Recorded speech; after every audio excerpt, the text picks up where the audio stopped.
Ladies and gentlemen, it's 7 o'clock. We'll call our meeting to order, and I will call on Griffin McClure for our invocation. Griffin, if you would, please.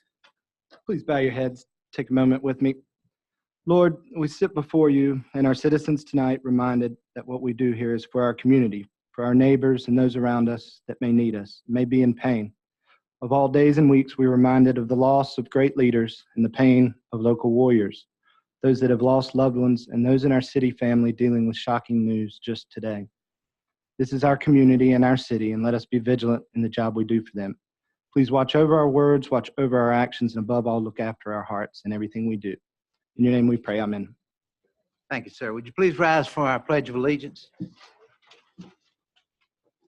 Allegiance to the flag of the United States of America and to the republic for which it stands, one nation, under God, indivisible, with liberty and justice for all.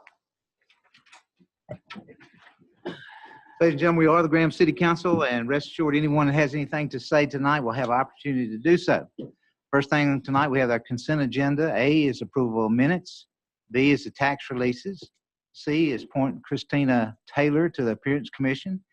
D is approval of rescheduling the January 1st regular session City Council meeting. And E is approve amended audit contract with Stout, Stewart, McGowan, and King. Does anybody want to pull any off of the consent agenda? Mayor, I'd like to pull item E. Anybody else? With that, then I need a motion to approve A, B, C, and D on the consent agenda. So move. I need a second. Second. Thank you, ma'am. All in favor say aye. Aye. All opposed likewise. E, approval of the audit contract with Stout, Stewart, McGowan, and King. Lee? Yes. So Frankie, could you just give us a little explanation as to why we're having to amend this?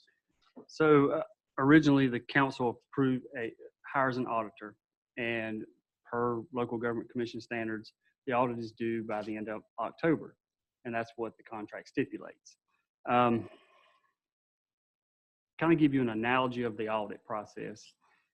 It's like a 1,000-piece puzzle, and there's many, many parts and pieces that you have to put together to pull the audit off and have it turned in.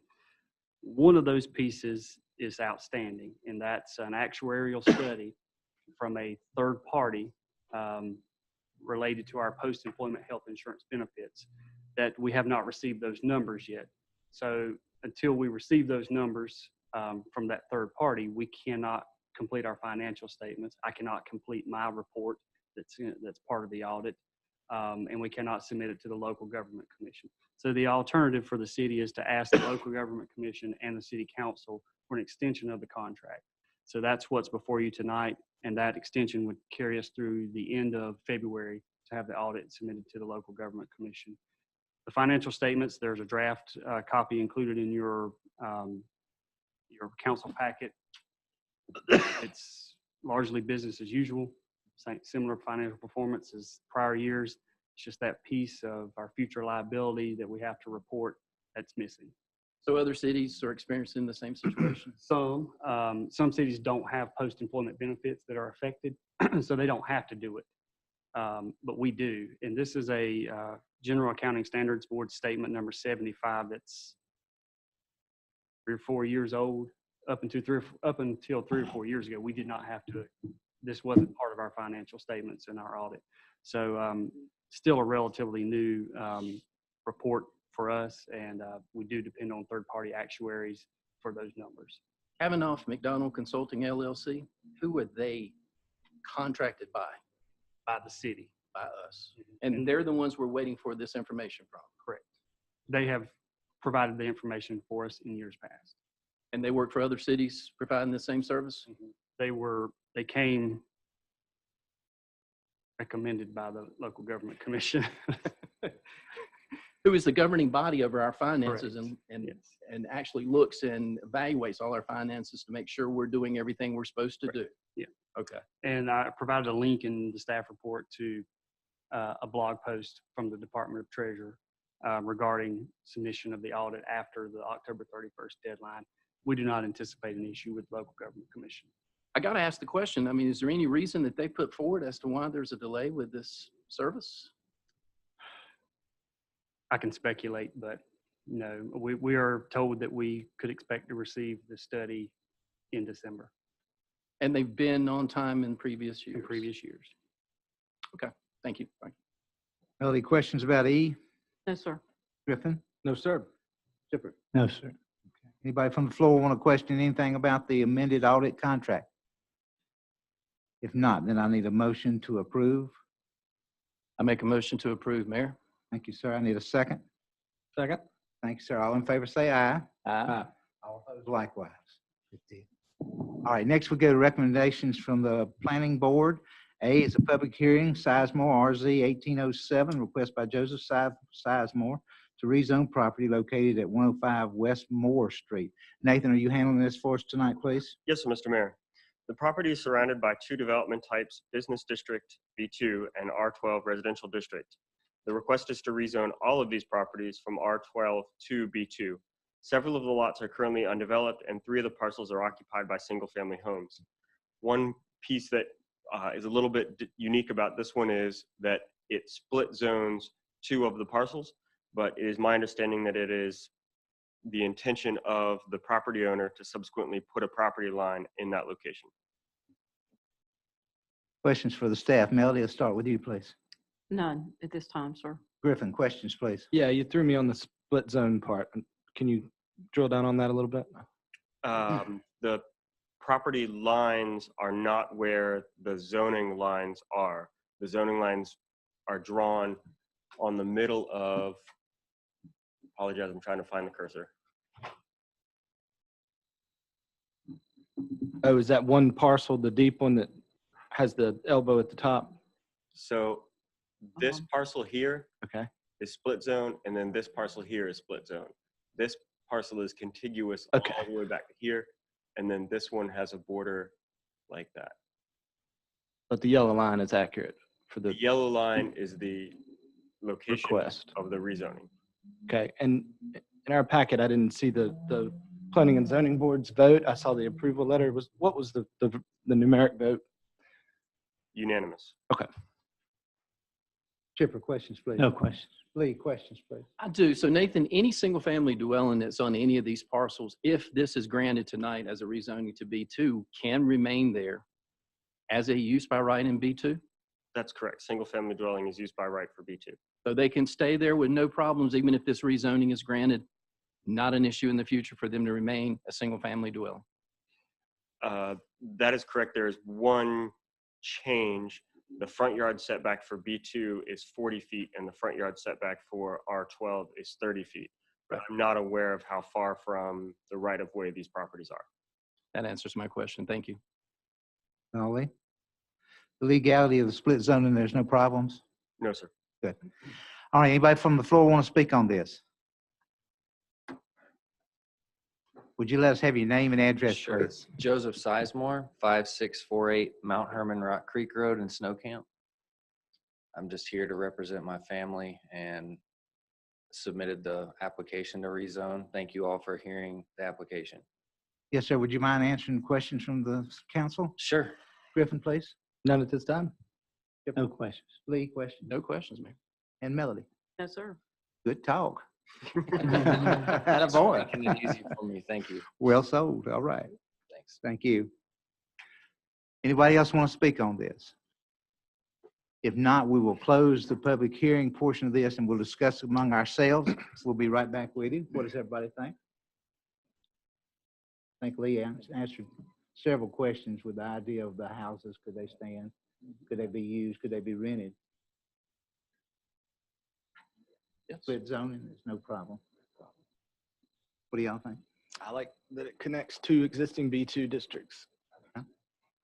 All right. Well, let me move you to page 99 on your packet and ask you for a motion from the council. Mayor, Yes, sir. I move that the application be approved and that the application is consistent with the Graham 2035 Comprehensive Plan. This action is reasonable and in public interest for the following reasons. The quantity of vehicle traffic on Highway 87 corridor, as well as the future land use map, suggests that commercial uses may be better suited to this site than residential. Thank you, sir. I need a second. Second.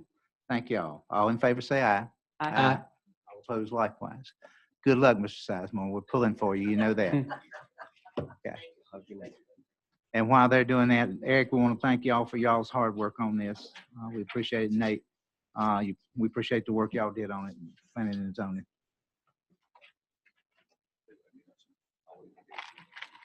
Well, y'all the only two I got. Were you not there? Eric was there. Credit, Eric. Take credit. Take credit. Touchdown. Good luck, y'all.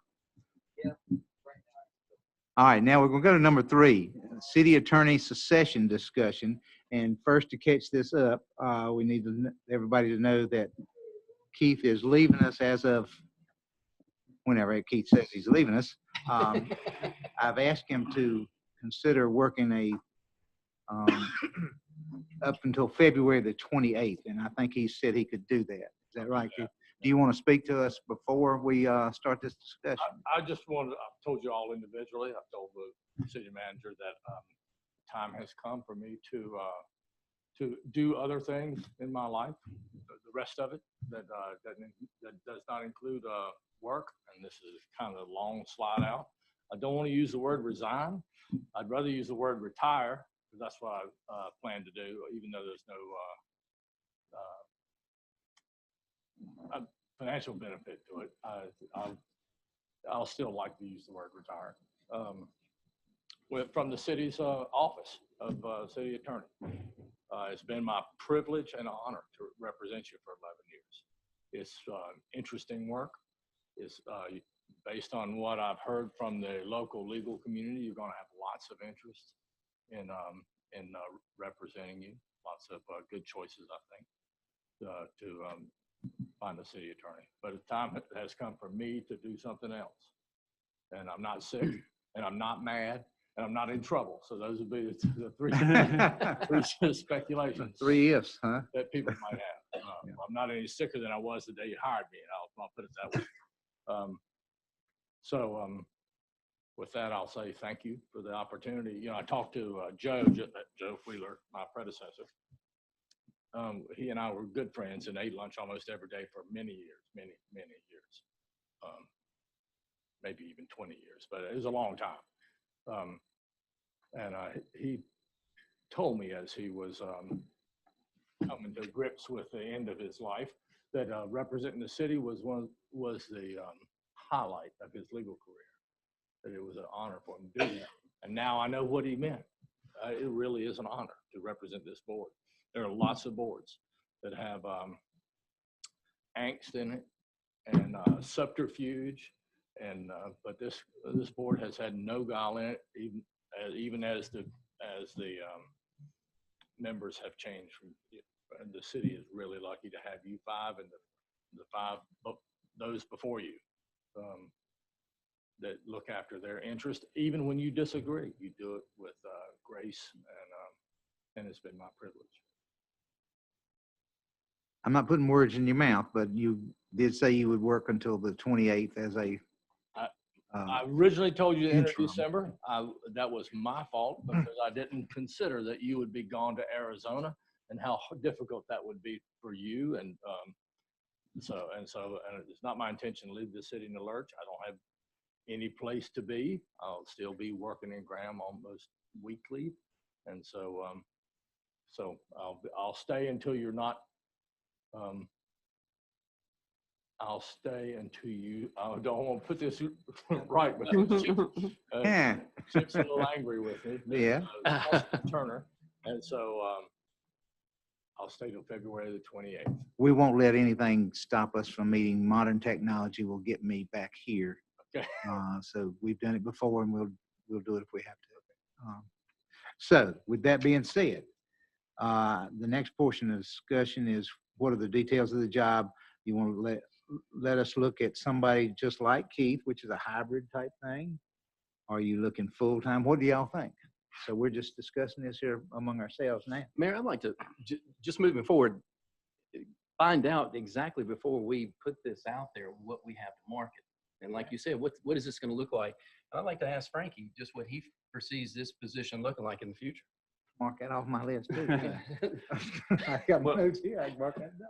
we often look to the general statutes for our guide in many things we do. They tell it, that's our instruction sheet. So this is what the general statutes say. Council shall appoint a city attorney to serve at its pleasure and to be its legal advisor. That's it. No additional direction. So it's incumbent upon the council to determine what level of city attorney involvement they feel comfortable with or need or desire going forward. And I would also say we should also be mindful of the future. Each year, the General Assembly throws some curveballs, knuckle curves, spitballs, whatever you want to call our way, that requires additional legal assistance. I don't anticipate that's going to change, and we're going to continue to get those crazy off-the-wall pitches thrown at us.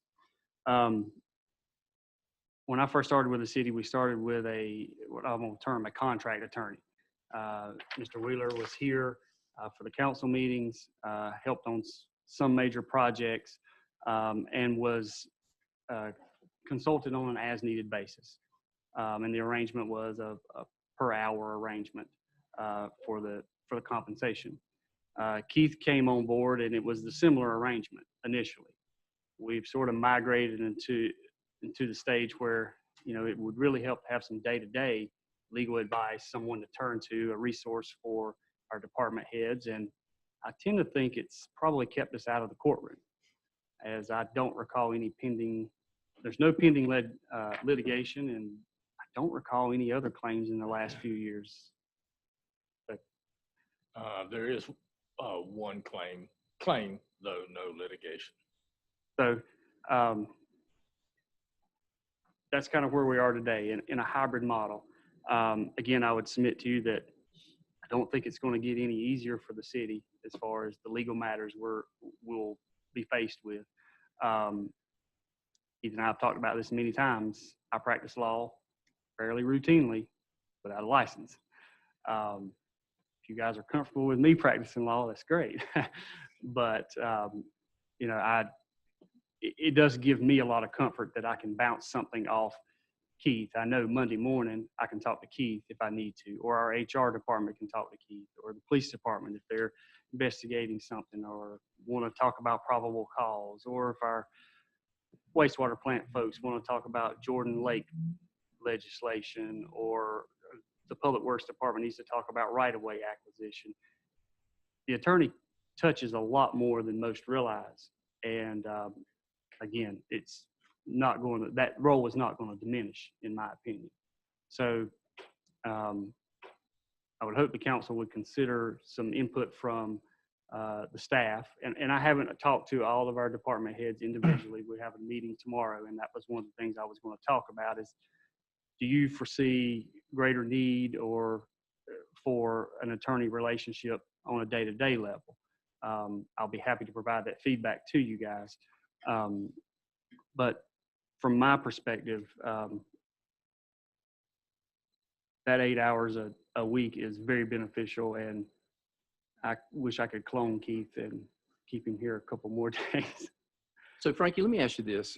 After the announcement from Keith knocking us off our feet, or at least me off my feet, asking around, is there a possibility, because you have mentioned several times that the current arrangement works out very well, having someone that kind of comes in and feels some time here and you know when they're going to be here. We currently pay him, Keith, a salary. Correct. So It seems to be that there might be a little bit of an issue finding some really good, and as you mentioned, there's some good qualified applicants, some people that would love to have this position, but maybe in a practice where receiving a W-2 might be a little tricky.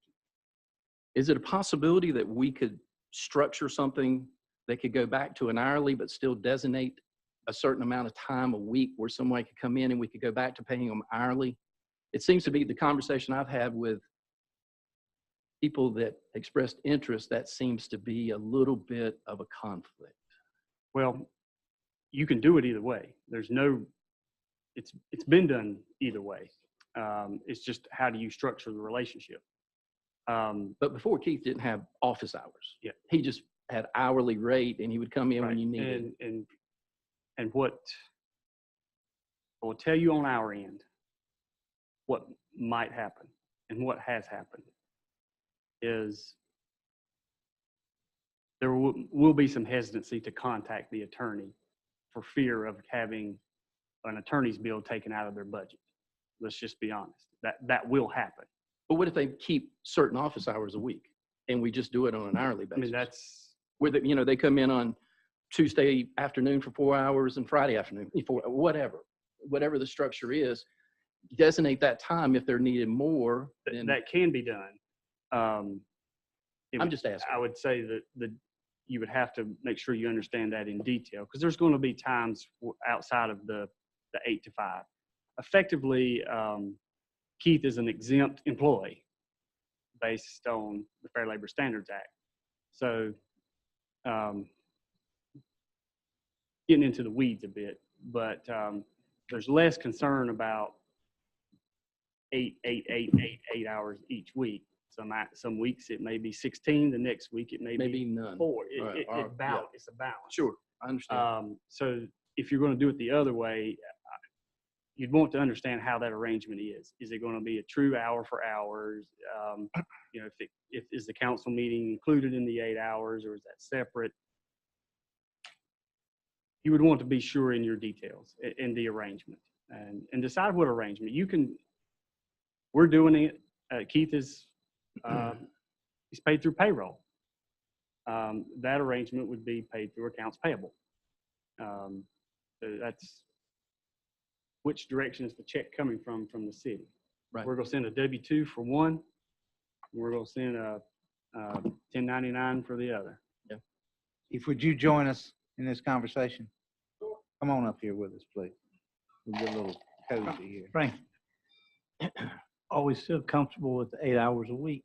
Do you think we need to increase the Just have a seat. We're just going to talk. part-time or even We'll ask you a question here in a minute. half-time or at some point, I don't know if we'll still be around, but at some point, I'm sure it's going to become full-time. But do we need to increase the time? I will never tell you to afford me less time with legal advice. It's very beneficial. It's reassuring when we make decisions. It helps us make defensible decisions, so that you guys don't have to meet about it behind closed doors. We can make an effective decision up front that keeps the city out of a potential situation. I like to look at. I've always looked at attorneys in my career as not what the cost is going out. It's what's prevented. It's the ounce of prevention. And it's hard to put a number on that. Well, let me ask you this. Has there been weeks where you felt squeezed trying to get, week after week you're doing 10 hours this week, and then next week you're doing 12 hours, and then you go, oh my gosh, I got to cut back because we want to keep the hours down? It just depends. It's crossed my mind that, hey, can my budget afford to bring the attorney in to draft this agreement, or should I just do it myself? And I will tell you that I've been in several meetings with other entities where they've got staff attorneys, and it's been me. There are those entities locally. Keith's been there for the big ones, but there have been instances where small potatoes type incidents over a development matter, and I've got attorneys in the room, and sometimes I didn't even know they were coming. But those situations do present themselves, and here I am trying not to trying not to be boxed in a corner.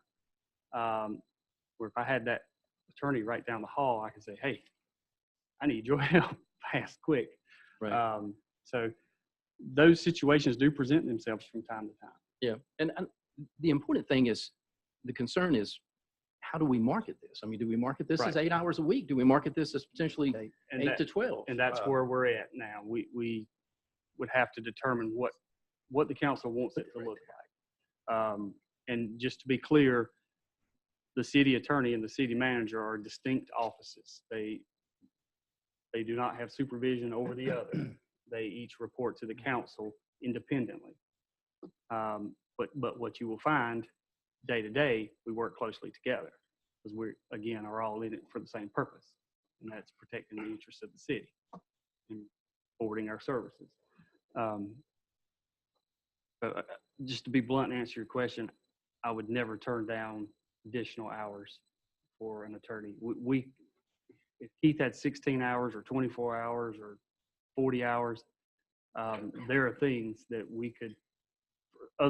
we can venture into. I looked today, just in fact, in your agenda packet, we often rely on, ride the coattails of the county for collecting property taxes.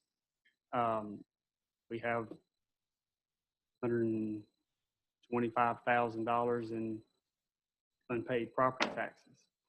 And I will tell you that the ones that Sandy has sent to Keith, they get collected. The assessments, they get collected.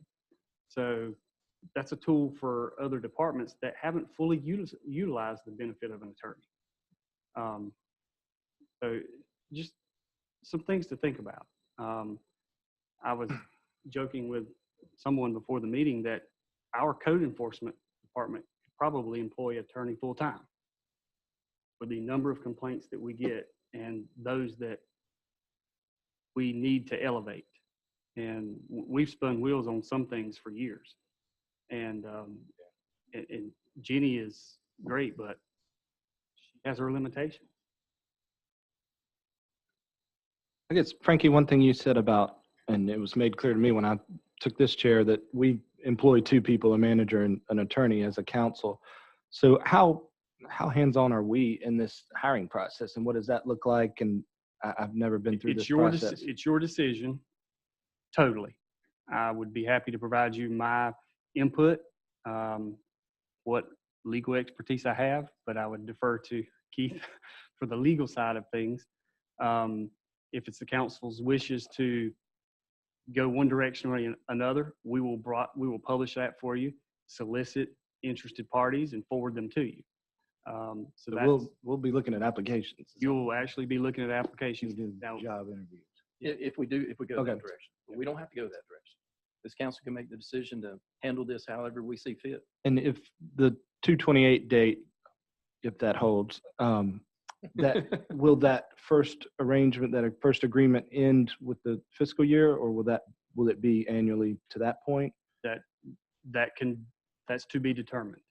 You can go at it as an open-ended employment agreement, or you could go in it as a contract that has a termination date, or perhaps a renewal clauses.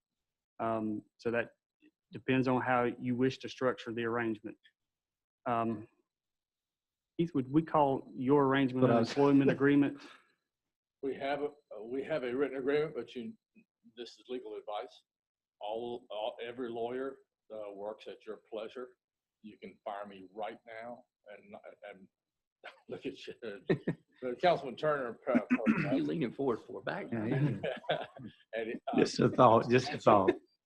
And in one sense, you can't make a mistake here, because if you do, you just undo it. You say, if you see what I'm saying? Yeah. I know it's just disruptive, and you want to get it right. You don't want to do it but one time. So I understand the care that you need to take, but the city attorney serves at your pleasure all the time. So we reviewed your agreement annually, but it wasn't an annual agreement. Is that? I signed one in 10 years.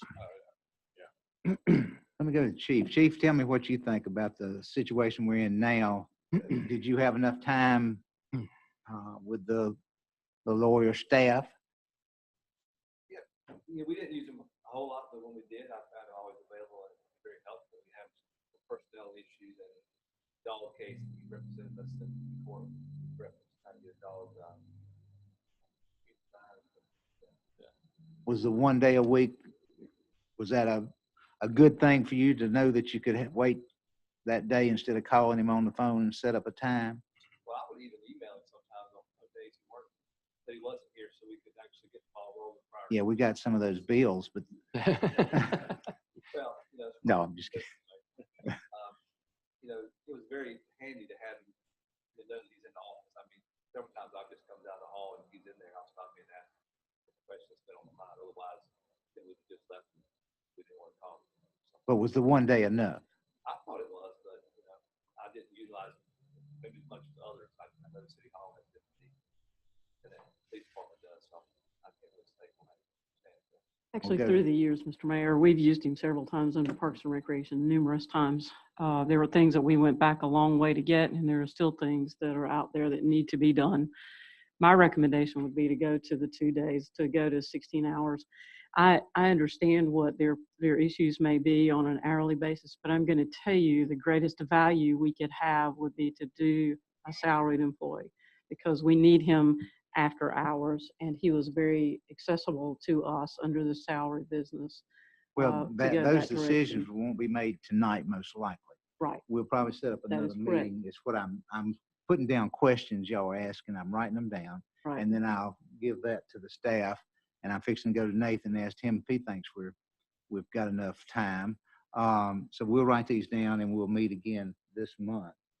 And then we'll decide the direction to go the first of next month, maybe. Go with it. That'll give us 2 months, January and February, to do this. And I would like to hear Keith's opinion if he was stretched, He's on my list. stretched too thin or felt adequate in what he was doing and the questions he was That's a answering. good question, Keith. Okay, I had the good fortune of being in both situations. Started as just your contract hourly employee, and they would call me, the management would call me with a problem, and I'd send them a bill at the end of the month. And it moved to, set part-time employee status. And it may have just been my practice, not other lawyers' practice. But when the call comes in from the city manager or even a city council member, and we had some council initiated questions early on, those problems kind of get in the queue in a private practice. It's not like, you're the Maytag repairman and there's nothing else to do. You may be in trial. You may have something else going on. So now the problem gets, stacked up with the other problems in the office, and you end up doing triage, which is the most pressing problem.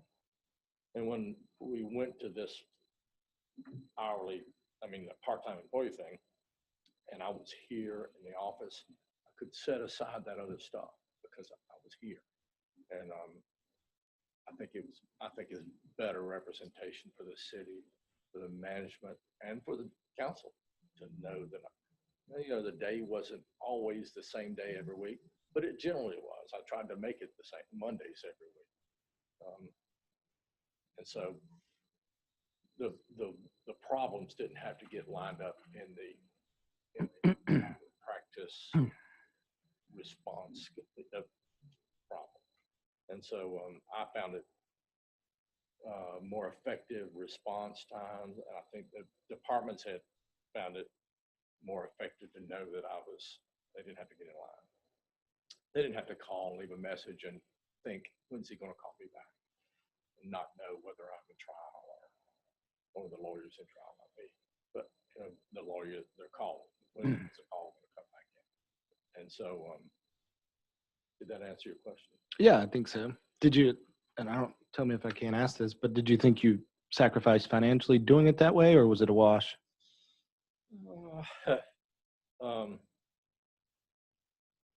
The hourly rate on part-time basis is about a third of the hourly rate that I would bill in private practice. It has some benefits to it because It's regular. where I was, it was the best thing to do. I didn't feel like it was too much of a burden. Nathan, I'm going to go to you. What do you think as far as the inspections department? Was it enough availability? I very much appreciated the opportunity to sit down with Keith, and I don't know who was in his room the most, but I would throw my name in that hat. And one of the things that I think is really important and it needs to be mentioned is that frequently Keith would help me interpret the state statutes and our own development ordinance for ways that we could make what the council wanted to do tighter. And so that we didn't cast a broad net that had flexibility in it, that we did exactly what you wanted to do on just the parcels that you wanted to affect. And that was hugely beneficial. So reviewing time for whatever ordinance amendments come before you all, before they get here, is I think was important.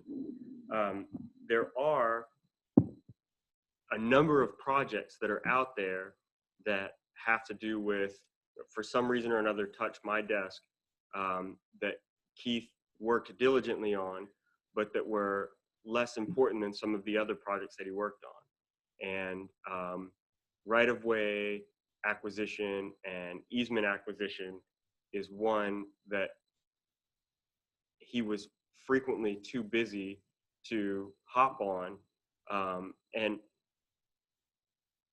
probably 50% of the time, the timeline on a right-of-way acquisition or a sewer line easement or whatever doesn't matter.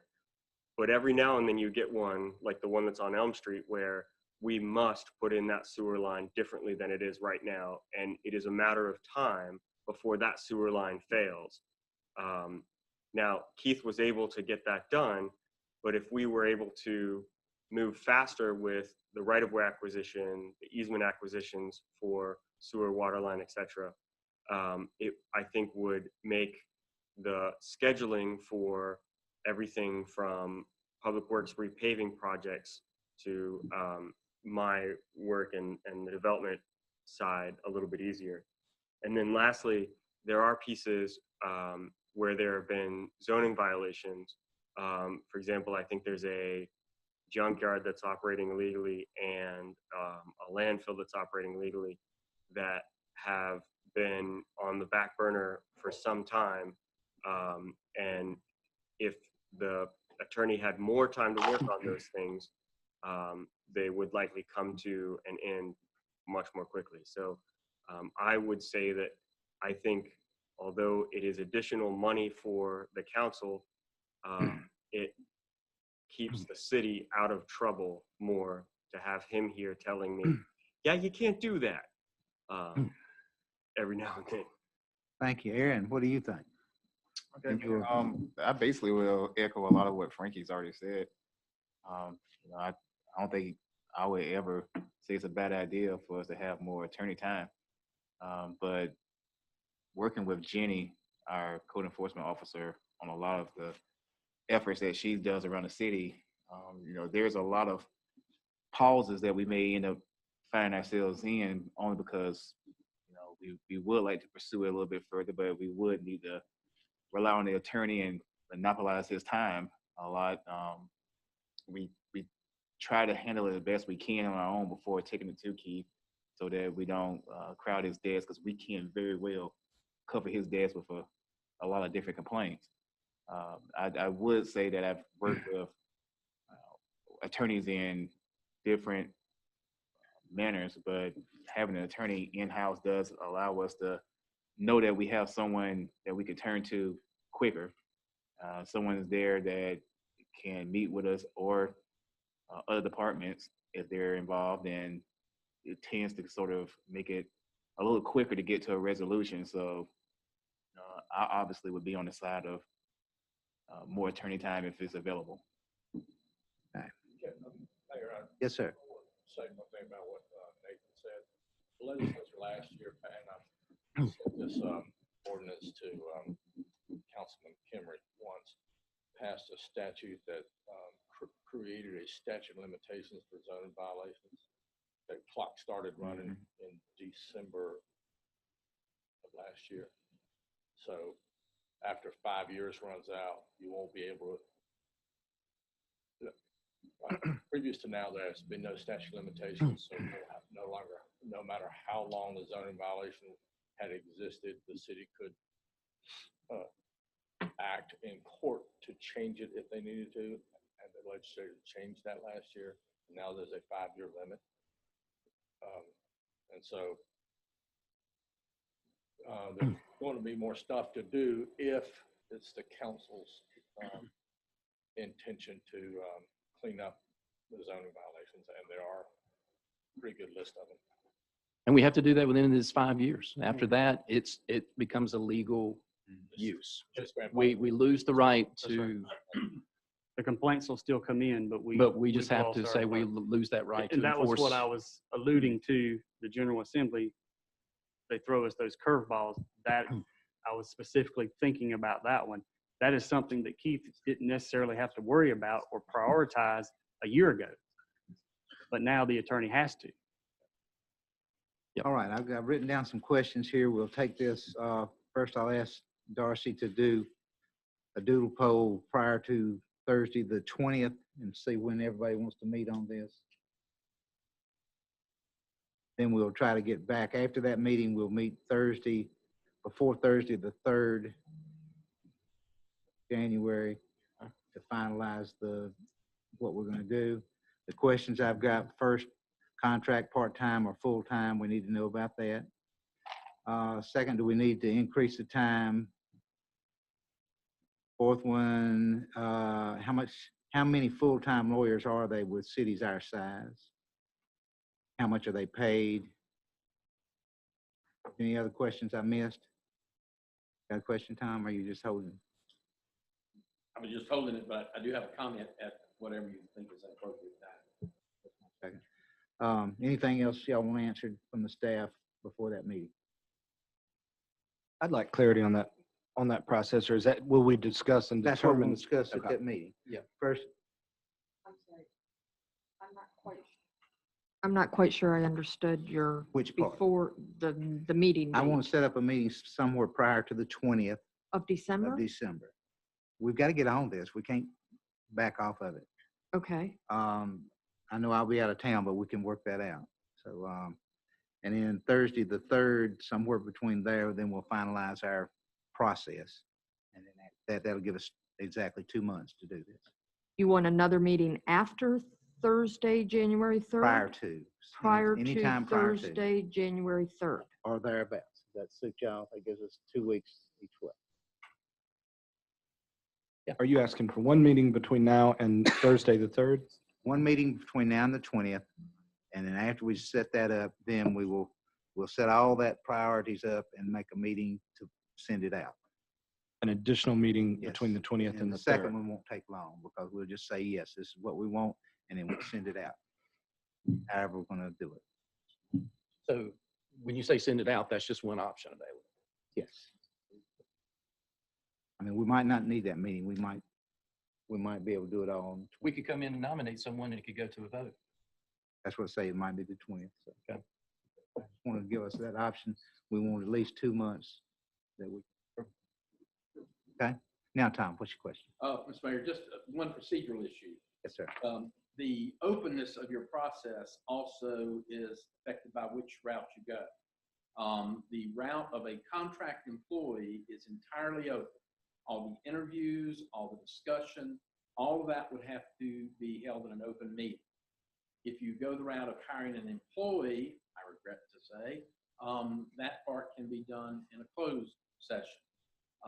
But just, it does have an effect in terms of the openness issue. That would be my sort of open meetings. Sort of on the substance, I think the other issue, and these tie together in terms of whether 8 hours, 16 hours, as Councilman Wiggins was suggesting. It also depends on the experience level, it would seem to me, as a casual observer. Keith is very experienced. He's got 15, 20 years worth of Graham experience. 11 years representing Graham. Graham, per se, plus a civil background, which makes him knowledgeable in a lot of areas that y'all deal with. If you get somebody of his level, 8 hours might be enough, or certainly could be in that range. You get somebody fresh out of law school, 40 hours isn't going to be enough. I think now you see why we're going to do 2 meetings. I understand. I just Okay. wanted to, but in other words, and the other difficulty is I was discussing with someone ahead of time, is that the pool of local people, knowledgeable like Keith in municipal law, parentheses, and available, is, I think, rather small. And But we'll do it. We've done it before. sure. Okay, anybody, does that suit everybody? that arrangements for meetings and setting up a time frame. That's about what we need to do. And I just want to make a Frankie. point too, that what Tom was mentioning, what Tom was talking about is the actual details as to how this person's going to be paid. It has nothing to do with who we select or that process that we go out and find someone. What he's talking about is how we end up figuring out how we're going to pay them and what direction we go paying them. But we'll do that right out here. But we need to know that kind of beforehand so we know how to market this. Frankie, have you got anything to add to this? No, I think getting together, figuring out what you desire first is the way to go. In the meantime, we've set some stuff for you to do. That's find out how many are full-time, what the general group of cities our size do. We're sort of in that, like many things, we're kind of in that. I know what you're saying. But a lot Right of in the people middle. don't have a full-time. Do you know anyone who has a full-time attorney, Graham side? There are a few. Sure. Yeah. Probably down at the beach. Mayor, may I ask the chief one question? I know that Nathan's department is kind of driven a little bit from the economic standpoint, economy. But chief, through the years, have you seen a increase in need for the service of a city attorney? I've been the chief 11 years, and we didn't have one when I first started, or right at it. So never really thought about the need of it. But I think particularly we don't really need it for criminal type things like probable cause and those type of things. We typically have that. When it comes down to personnel issues that you see more of in more cities that you're dealing with these days, certainly a benefit I see. And you have more personnel now. I do have more. We don't have the same amount, but I have the biggest department. So. And we do have a different human resources arrangement than we had in years past, where some of those human resource issues aren't resolved by the department head anymore. They're resolved by the human resources department, who is in consultation with the attorney. Yep. Okay, so we're set. That's what we're gonna do. All right? Everybody all right? Yes. Do I just need a consensus for that schedule? What do I need, Keith? Are we going to need a vote to establish a special meeting of the board to have? The mayor can do it independently, correct? He can call a meeting with proper notice. Give the proper notice after we do the doodle poll, so that'd be fine. I don't know. Excuse me, what was the poll, Ms. Mayor? The doodle poll, she sends out a doodle poll that. For the Convenient time? yeah, Yes, time. That's all it'll Yeah, be. just time for the meeting. That work? It'd be better. Yeah, you can call. It's not going to be it won't fall under the category of emergency meeting. So special meeting. It'll be a special meeting. We only need 48 hours for that, I believe. Right. Yep. Okay. Yeah. As soon as we do that, we'll figure that out. With that, you got anything else, Nathan? Wait a minute, where was that? Oh, that was you. Chief, have you got anything since you're here? No, sir. Aaron? No, sir. Keith? Just an apology for putting you guys through this at Christmas. I'm so sorry for that. All right. But then you don't have to do that right now, then, do you? Sorry. And you don't have to do this right now, then, do you? Why don't you wait till March or April or? I'm apologizing. Darcy, you got anything else? No, sir. Melody? Yes, sir. I would like to be sure the Parks and Rec Department is not being, there isn't anyone there from that department tonight, but I would like to commend that department on several things that they've had on their plate recently, and they've done extremely well. The Christmas tree lighting, things that they were involved with, the skating rink, the parklet, the opening of the museum. They've been involved in a great deal recently, and they've done an outstanding job, and I want to commend them on that, as well as the police department and the fire departments that were involved in the Christmas parade and guarding our streets. We take those things for granted, and we shouldn't. And I want to thank them and commend them for the job that they've done at this very busy time of the year. Well said. Thank you. Griffin? No, she stole all mine. Chipper? Lee? Mayor, the only thing I'd like to say is just at this time, for the record, I'd like to say that Keith, I've enjoyed working with you. You've always been there for me personally. I know it was your job, but you did it quickly and you did it professionally. And you always got back, and you were always able to soothe over my concerns, and I appreciate it. It's been an honor to work with you. Thank you for your service. In February, so we'll all hug him real hard. Yeah. Frank, you got anything else? Anyone wishing to carpool in the morning? I'll do that. What Yes, time? sir. You remember the ACC breakfast is in the morning at 7:30. About 7:15, we'll leave here. Be here? I'll be right here. I'll be here. I'll be here. Okay. You want carpool? Yeah, well. Okay. Yeah, I was going to agree with everything you said about the parade, the Veterans Day parade. We've had a lot going on this past month, a lot. And if you look at those guys, Kristen and all of them, every one of them got a smile on their face because when they work hard, they're happy.